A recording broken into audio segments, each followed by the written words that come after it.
Yo, what's going on, guys? Welcome back to another video. So this is a series I'd like to start on the channel. You can let me know if you're down for it. It's basically just me going over and reacting to my old training footage videos. And I've got hundreds and hundreds of these on a old channel, which I unlisted. I put it on private that I had over 10 years ago. And it basically documented all of my training when I was competing in powerlifting. And it's a lot of OG stuff. Like, this is pretty much when the fitness YouTube industry was like kind of I think it was the OG days. You know, it was like Matt Ogus, Matt Does Fitness.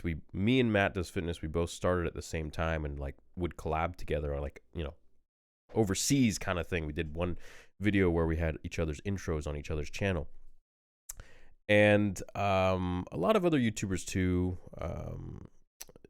You know, Chris Lovato. We had Furious Pete was a big one in there. Cali Muscle started. That was like I was on YouTube before Cali Muscle with my fitness channel. Anyways, there was a lot of OG days on there. I don't know if you guys remember Frank Yang. Frank Yang.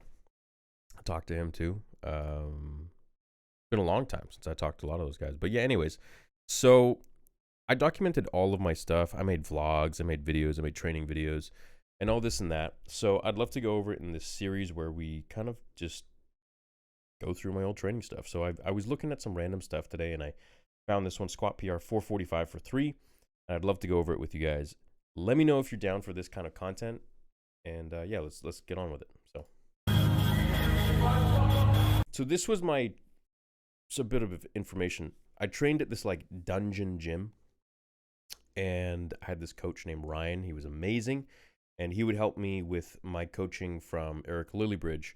So it was kind of like the two of them worked in tandem, and Ryan would really help me out with my programming that Eric would give me, and he'd help me with my lifts in person. And he owned this, like, you know, dungeon kind of gym. It was a absolutely brilliant time in my life, and my sole focus was powerlifting. That's all I cared about. That's all I wanted. So anyways, this is me peaking for a meet that I was getting very, very serious for. I wanted to break the squat record, the national squat record for Canada in my opener. And I was already going to do that for my weight class. Like, I think it was like I think it was 440 was the record, and I was like already training in the mid 400s easily. So anyways, let's go check out the training. And by the way, the way I used to edit and my music was very much 80s action heroes and 90s action heroes. So some of you guys really get a kick out of that.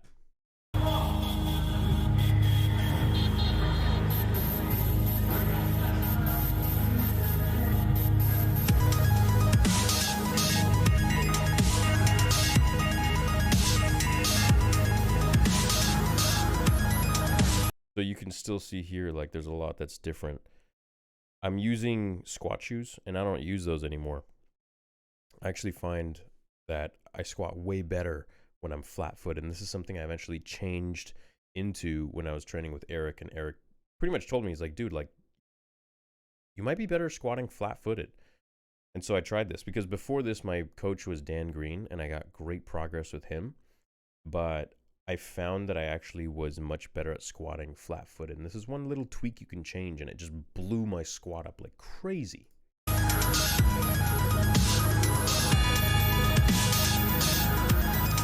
is 405. Now, mind you, everything at the gym was so much heavier. It was just, the plates were off by like several pounds. The heavier plates. We're not counting. Quick 405. Ryan.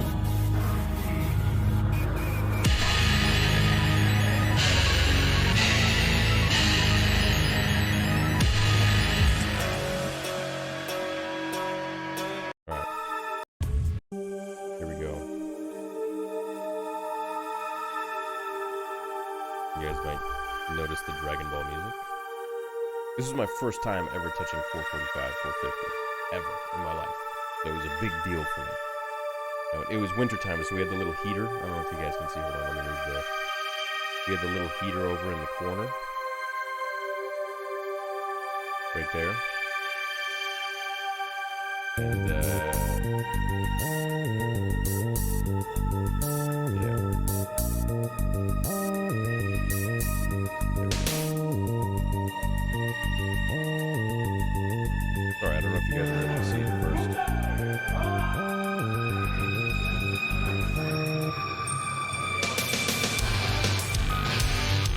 the editing, baby.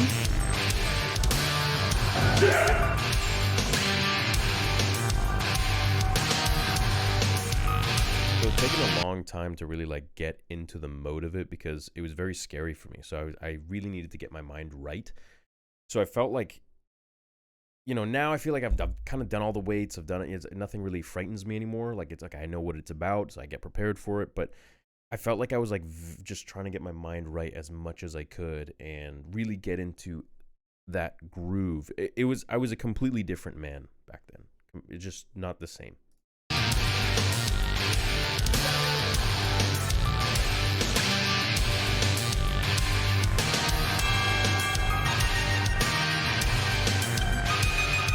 So right off the bat, rushing out of the movement, I wouldn't do that today. I'd lift up, steady myself, take one step back, another step back. So just still like, you know, like a novice lifter. And I feel like at the time I was really, if I had gone on steroids, I'm pretty sure that I would have really excelled at this sport and like just fucked some numbers up for sure.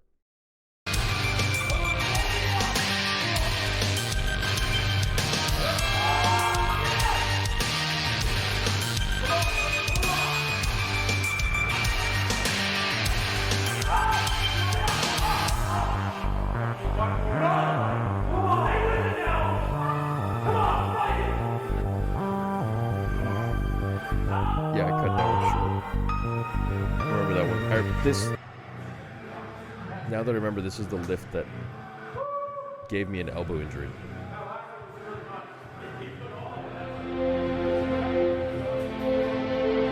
Yeah, some stars, man.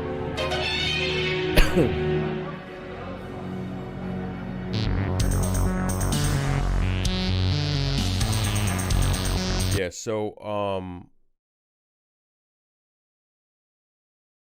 what did we do here? We back down?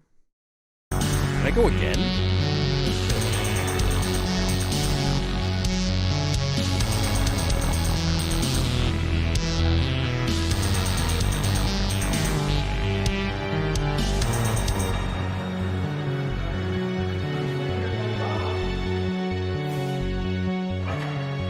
See, this already wastes energy. You really want to make sure your first liftoff is good because it wastes so much energy lifting that 445 off the rack and then putting it back just because it was off center. Inexperience, that's all it is.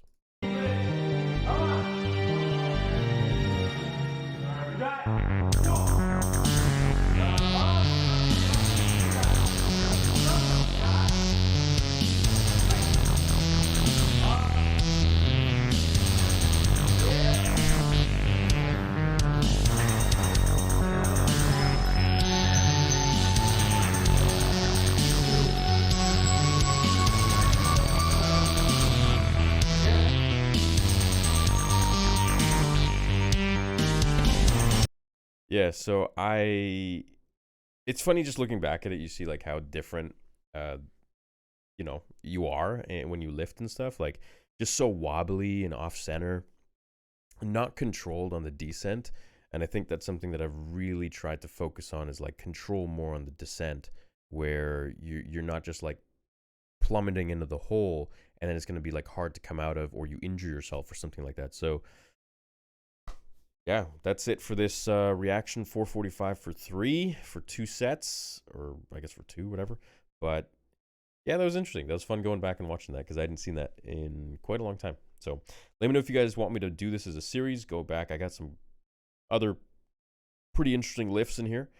So yeah, let me know. See you guys in the next video.